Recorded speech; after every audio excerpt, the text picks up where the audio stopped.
Ons lees die oordenking vir 29 Maart uit Die Here is my herder, met die vriendelike vergunning van Lizette Murray. Die opskrif vandag is 'n skaduwee. Ons teksvers kom uit Psalm 144 vers 4. 'n Mens, hoe verganklik is hy tog? Sy dae gaan soos 'n skaduwee verby. In haar roman Die afdraand van die dag is kil, vertel Alba Bouwer die verhaal van twee susters se lewe. Die titel is ontleen aan 'n gedig van Olga Kirch. Hoe het dit skielik laat geword? Die oggend was so lank en stil, die middag ruim en warm en gul. Die afdraand van die dag is kil, hoe het dit skielik laat geword? Die boek bevestig wat ons almal weet. Tyd vlieg. Dawid sê in Psalm 144 dat die mense se dae soos 'n skaduwee verbygaan.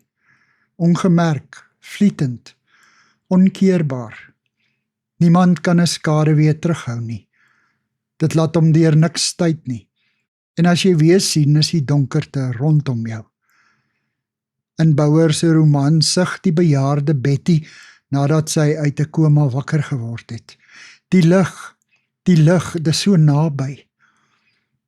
Dikwels word die dood met donkerte en somberte geassosieer, maar wanneer God by en in sy kinders is, word alles egter lig. Ons stap saam met hom, die groot, ewige lig in. In die skaduwee van die dood beleef Dawid angs en verlatenheid. Maar in hierdie duisternis raak hy van God se lig bewus. Daarom kan hy in 2 Samuel 22 vers 29 en weer in Psalm 18 vers 29 getuig: U Here, laat my lamp helder skyn. My God, gee lig as dit donker is om my. Here, dankie dat U teenwoordigheid die skaduwee van die dood verdryf. Dankie vir U lig wat alles deurdring. Amen. Dankie vir die saamkuier.